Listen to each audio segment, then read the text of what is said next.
Good morning, everyone, and welcome to this webinar where the topic today will be printed sensors for wearable applications. We will be your hosts for the next 30 minutes. My name is Klaus. I have been working at Microprint as development and project engineer for 9 years and have a background with an engineering degree from Aarhus University. And my name is Anders. I've been working with printed electronics for the better part of 8 years as a key account manager here at Microprint. Some practical information before we start. At the end of the webinar, we will finish off with a short Q&A. So if you have any questions during the webinar, you can type them into the Q&A module up in the right corner, and then we'll try to cover them all at the end. You are, of course, also welcome to reach out to either Klaus or myself after the webinar, and our contact information should be visible on the slides here. After the webinar, you will also be receiving a link to a recorded version, so you can always go back if you missed something or if you want to share it internally with any of your colleagues. So here's the agenda for today's webinar. We will start with adding a little bit of context and touch on some trends related to the area of wearable technology before defining the focus of this webinar. After that, Klaus will go a little bit more into the technical side of printed sensors for wearable applications before presenting some specific customer cases. And then, as mentioned, we'll finish off with a Q&A session in case of any questions.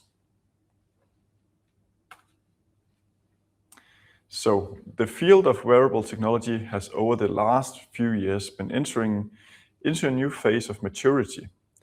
So what began as a market focused on fitness trackers and smartwatches has evolved into a rapidly expanding ecosystem of intelligent devices that are reshaping both personal health awareness, the broader healthcare area, as well as digital interaction.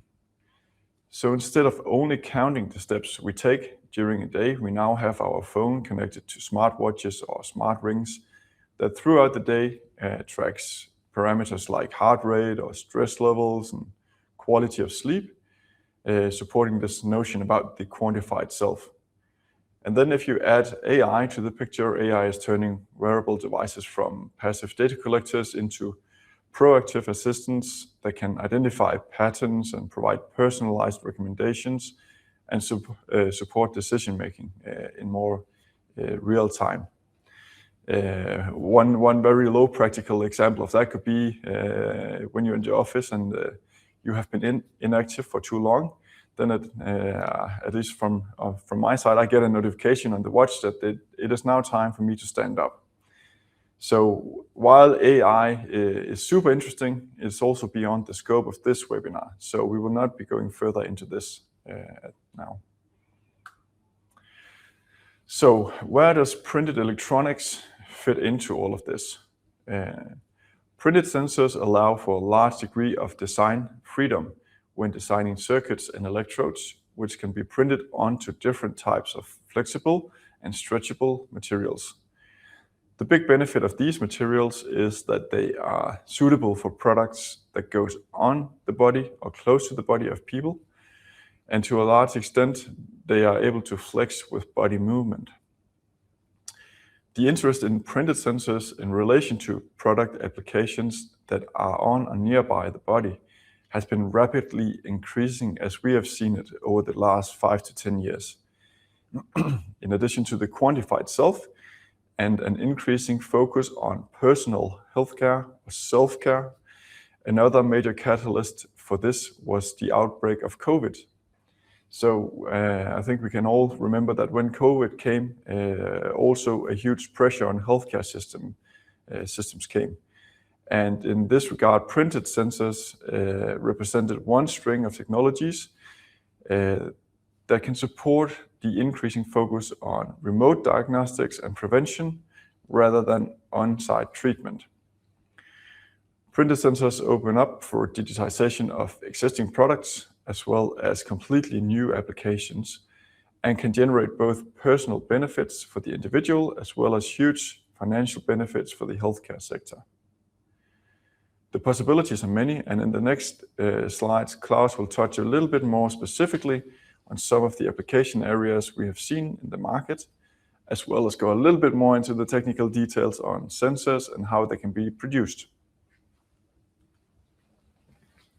Thank you, Anders. I will give you an overview of printed wearable sensors, what they can measure, where they are used, and why printed electronics are becoming such an important technology in healthcare wearables. As Anders just said today, wearable sensors are no longer limited to simple fitness tracking, but what can the sensors measure? Today, they can monitor a wide range of physiological and environmental parameters, including body temperature, moisture or humidity, heart rate, fall detection, pressure, and even biomarkers in sweat. Screen-printed electronics makes it possible to create very thin and flexible sensor layers on substrates such as plastic films, textiles, or non-woven materials. Large sensors can be printed on substrates that are flexible and formable, that makes it very comfortable to the skin. This improves comfort, wearability, and integration into everyday healthcare products. Screen printing on thin substrates at a roll-to-roll process makes it suitable for disposable single-use products. We already see printed sensor technologies being commercialized in several healthcare areas. I will take you through a few examples of wearable printed sensors and products. Examples include ECG and EEG, heart rate and brain activity monitoring, neonatal care and monitoring, products for incontinence and stoma monitoring, muscle stimulation for increased blood flow and restitution, and wound treatment and monitoring, and sleep apnea. One of the biggest advantages is the ability to create sensors that are almost unnoticeable when worn. Their thin and formable design improves comfort and enables better contact with the skin, which is critical for reliable measurements. The near-invisible sensors makes monitoring at home better for the users. The users can stay at home in a calm environment while monitoring their health for greater user comfort. The small size of the sensors makes it possible to make thousands of sensors with a minimum of material usage, excellent for disposable products. Printed electronics are especially attractive because they can be manufactured using scalable roll-to-roll processes. This enables high volume, cost-effective production and easy integration into products like adhesive patches, smart textile, and single-use disposable medical devices. The future is looking into monitoring patients at home, giving more hands for the patients who needs it. Remote patient monitoring is focusing more on preventive care. As materials, inks, and manufacturing processes continue to improve, printed wearable sensors are expected to become even more integrated into healthcare and daily life. Continuous monitoring, remote patient care, and personalized health solutions are major growth areas for this technology.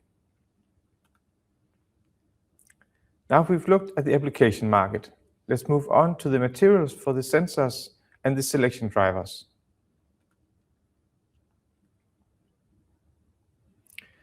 When going deeper into the choice of materials, we would like to go through the different layers of the healthcare sensor, as we see most of them today.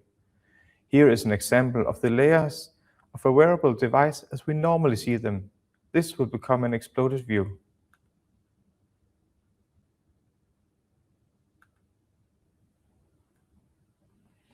We start off with a substrate. The selection of the substrate is depending on the type, size, and use of the sensor.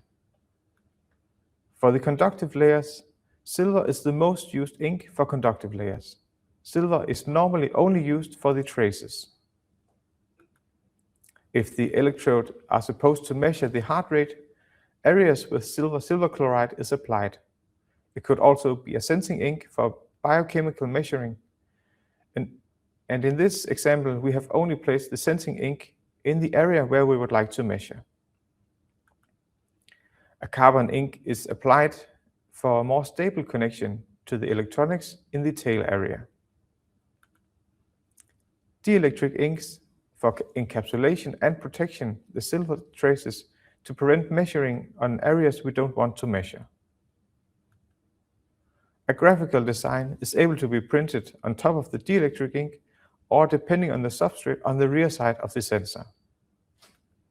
If the sensor is to be applied on the skin, there will be some adhesive to the skin. But the sensor can also be applied to an existing product and be an add-on. In that case, the sensor will look differently. In this example, we've made the design to fit a clip connector.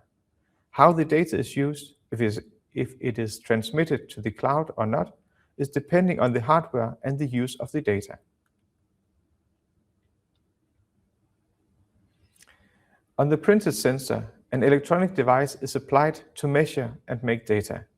The electronics are in this case transmitting data to the cloud, and from here the data can be analyzed for a result going back to the user. It could also be a clip that is only connected to a phone to send warnings, depending on the measurements made. A third option is that the data is collected and stored on the electronics and then physically delivered to the health staff for further analyzing and feedback to the user. Not all sensors are applied directly to the skin. Some sensors are integrated as an additional layer on a product or is laminated into a textile before applied onto the user. For most of the use cases we see, the sensor is to be applied on the skin. There are several different adhesives for the skin on the market, but it depends on the use of the product to select the correct adhesive with the right substrate. The different adhesives we are aware of are pressure-sensitive adhesives, silicone-based, hydrocolloid adhesives, and hydrogel. We collaborate with specialized partners who are expert in applying skin adhesion. Interconnect strategy is not our core competence, but a crucial system topic. It must be defined in the early process, and the type of interconnect to the electronics are crucial to the product. It must be defined early to ensure a reliable connection that is easy assembled to reduce the cost. What we normally see are an FPC connector or a clip that is specially designed for the product, snap buttons or pogo pins in combination with some plastic attachments to the sensor. We work with specialized partners for interconnect, and we are happy to bring them in early. Selecting the right substrate is a critical part of wearable sensor design. Different applications have different requirements for flexibility, comfort, durability, and manufacturing performance. For smaller sensors such as ECG electrodes, PET is often an excellent choice. PET provides good dimensional stability during printing and can withstand relatively high processing temperatures, making manufacturing easier and more reliable. When designing larger area sensors that need to move with the body, TPU is often preferred. TPU has a flexibility and stretch ability that allow the sensor to form closely to the skin, improving both comfort and measurement quality.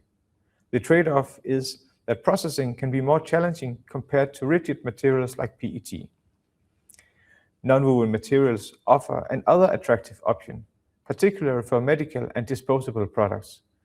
They are highly breathable, provide a textile-like feel against the skin, and are often available at a relatively low cost. This makes non-woven well suited for products that are intended for short-term use or single-use applications. Ultimately, the substrate choice is a balance between manufacturing requirements, sensor performance, user comfort, and product cost. Just as substrate selection is important, the choice of ink is equally critical when designing a wearable sensor. Different sensor types require different ink systems depending on the intended function. The most commonly used conductive inks are silver and carbon. The silver ink provides excellent conductivity and are typically used for printed traces. Carbon inks are often added on top of silver traces to improve durability and reliability. They help protect the silver from scratching and reduce the oxidation that can occur over time. Carbon can also improve electrical contact performance in certain sensor designs. Dielectric ink play an important supporting role. They are used to insulate conductive areas, prevent short circuits, and protect the conductive layers from environmental exposure. This improves both device reliability and lifetime. Silver, carbon, and dielectric inks also comes in a stretchable version for TPU material that requires stretching when applied on the skin. For biopotential measurements such as ECG, as is heart rate measurement, silver chloride is considered the industry standard. Silver chloride provides a stable electrode-skin interface, resulting in higher signal quality and more accurate measurements. In many sensor designs, standard silver ink is used for the conductive traces, while silver chloride is only applied in the electrode contact area, where the actual measurement takes place. This approach reduces material costs while maintaining excellent measurement performance. Beyond conductive and protective inks, there is a growing range of biochemical biosensor inks. These specialized materials contain additives or active compounds that react to specific analytes, enabling measurements such as lactate, glucose, hydration status, and other biochemical markers. These inks are giving new opportunities for continuous health monitoring through wearable devices. Now we've looked at the material selection drivers.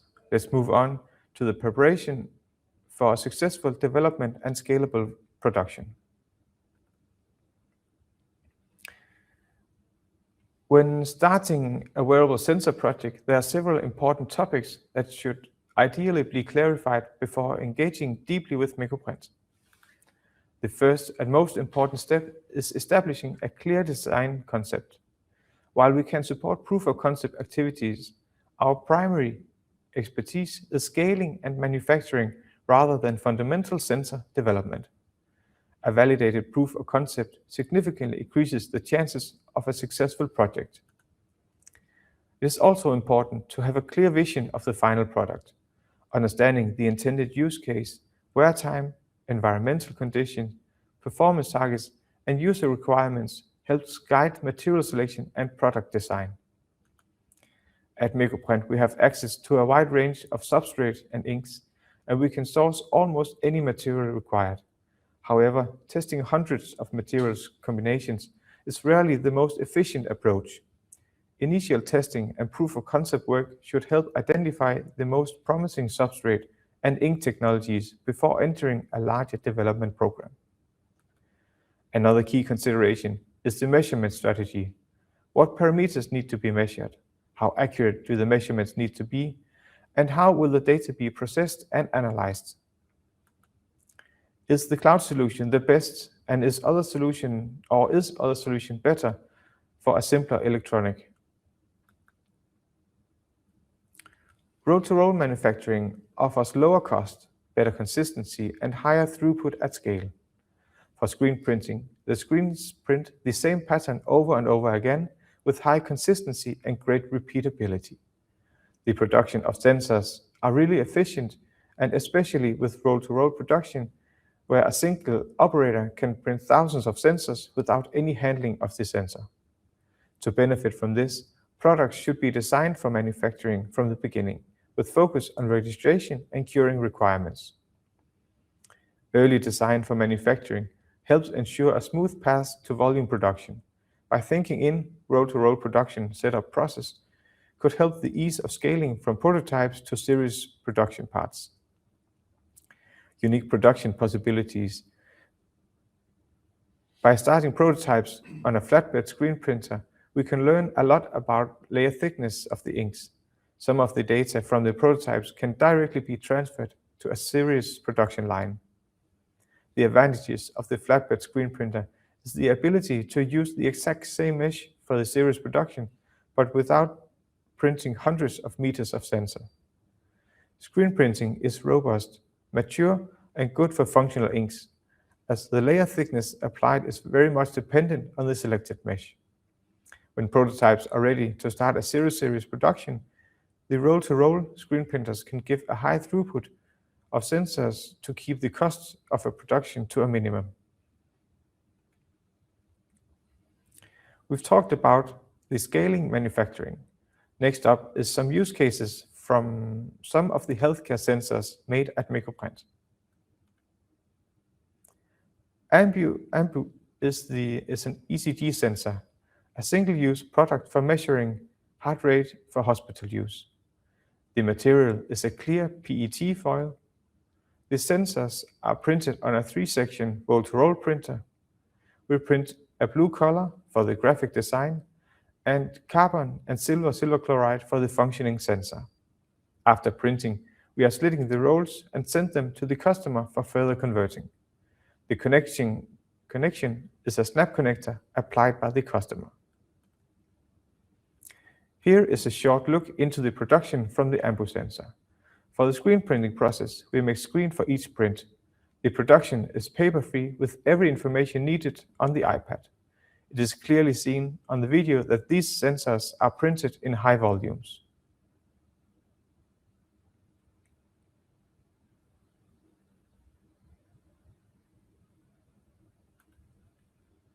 The second case is Abena. This is a single-use product for incontinence. This is not a medical product, but a personal care product. The material is a very thin, non-woven material with printed carbon and dielectric lacquer for protection. It is printed on a 2-sectioned roll-to-roll screen printer. A full roll of sensors goes directly into the production of the end product, having a minimum of handling by operators. The connection for this product is a clip attachment directly on non-woven material with a tail stiffener on the rear side. Here is a short video of the production of the sensors. We print these very long sensors in one print. We are able to print up to 1 meter for every print stroke. Even though it looks simple, the print line is specifically built for non-woven material.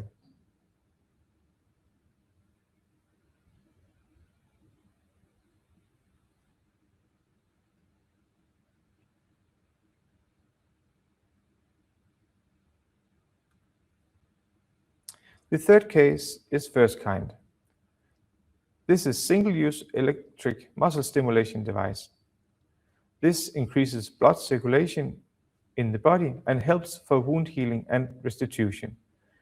The material used is a white PET substrate with silver, dielectric, and a graphical ink. This is just like case 1, printed on a 3-section roll-to-roll screen printer, silver and dielectric ink on the rear side, graphical ink on the front side. The sensor is connected to the electronic with an ultrasound wielding. Here is a video from the production of the first kind sensor. Are you interested to read more about the cooperations with Ambu, Abena, or first kind? You can read much more on our webpage. This is all I had for you from the technical side. Perfect, Klaus. Thank you very much for the technical walkthrough and presentation of some of the actual use cases. So I think with this, we are stepping into the Q&A. So if there are any questions, please feel free to ask them in the Q&A module. I'll just give you a minute.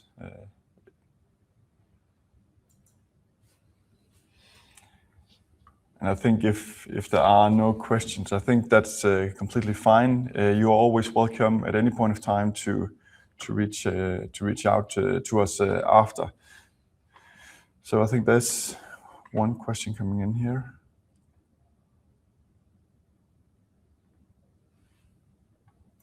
Let's take this one. Is graphene sensors coming? I think that one is for you, Klaus. Yeah, we have tested a few sensors with graphene, but we haven't seen a large increase in compared to the biochemical sensors. Yeah, and I think we can say also from a market pull perspective, we are not seeing yet, at least, a big pull from the market on this on the graphene technology. We know a lot of development is going on in the, you can say, in the production input side of graphene, but yeah, so far we haven't seen it. We haven't seen the big pull from the market.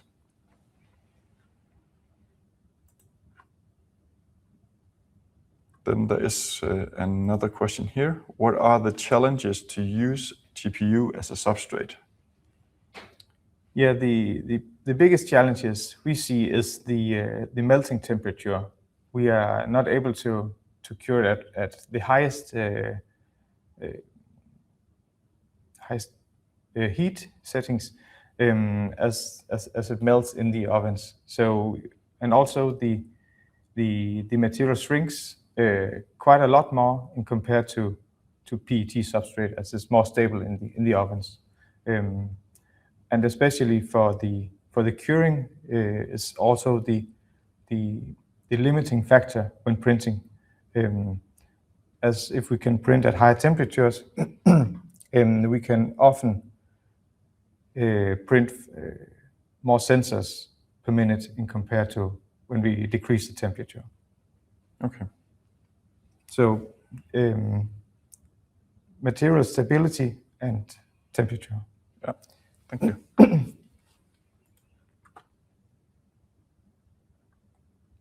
Then we have one, do you produce it in Denmark?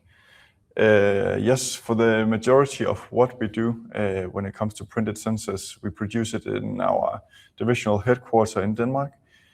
So we have a fairly automated or highly automated printing setup for printing in large volumes, roll to roll, and with some, you can say, some competencies around that for doing different types of converting as well. So we do that in Denmark for the majority. Sometimes we use some factories in Asia for certain things of production, but the majority is done here in Denmark.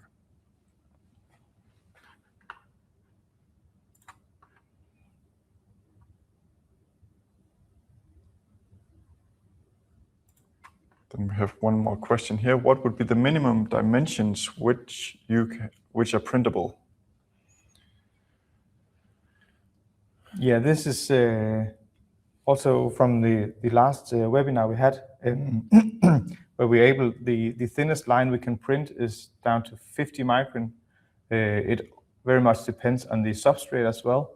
On TPU, we can't go much lower than 100, 200 microns, but this is at the moment the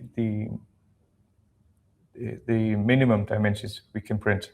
Yeah, so it depends very much on the raw material, on the substrate we print on, and it depends very much on the whole sensor layout. So if it's a small, if the design is not very big, or if it is very big, or if it has very tight tolerances and so on, that also comes into effect on how small we can do the printing. But we are printing and realizing printed traces down to 30, 50 micrometers at least in release series production at the moment.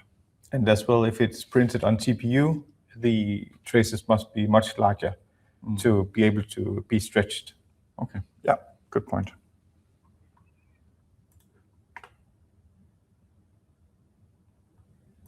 Then we have a project here. Do you have some, or question, do you have some projects on textiles? And I think we have been asked about textiles or printing directly on textiles in the past. The challenge with most textiles is that normally they can release fibers, and fibers inside a screen printing facility where you're printing a lot of traces is not desirable, because then it'll be very easy to get contamination on the printing lines and create a lot of broken circuits and bad products. So we have refrained a little bit from going into actual printing directly on textiles. So there are some materials that are a bit more textile-like the non-woven substrate that Claus mentioned. So, and the other aspect that comes a little bit close to it is, for example, with a GPU, some of them comes with like a hot melt adhesive. So where the printed sensor would then be on the GPU, and then it can be laminated by hot melt onto a textile. So that's the experience we have in this regard.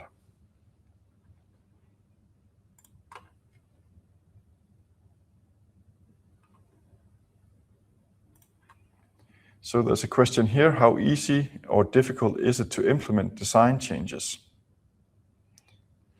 Should I say that? Yeah. Okay. So the main or the core competency that we have for creating these wearable sensors is by printing them with screen printing technology. And when you print with screen printing technology, then you can say you are a little bit limited to do design changes within a production, because then the design will be transferred into a printing stencil that is fixed for a production. So within one production batch, it's not very easy to change design. But obviously, we also have the capability to do small-scale prototyping. So you can sort of make design changes via prototyping, and then you can transfer that to series production after. But within a production batch, it's not possible with screen printing. But for every production, we make new screens. So it will be possible from production to production to make design changes. Yeah.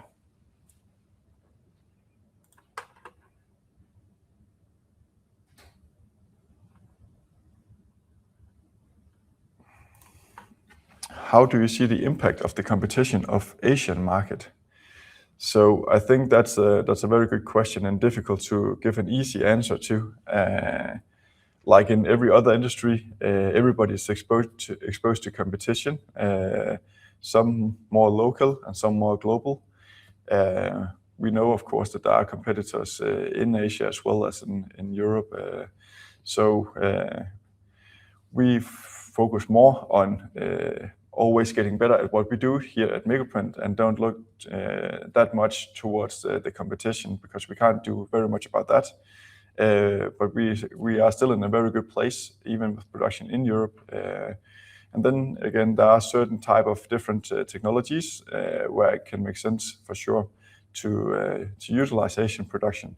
So yeah, we mainly focus on how we can always improve and be competitive with the setup that we have.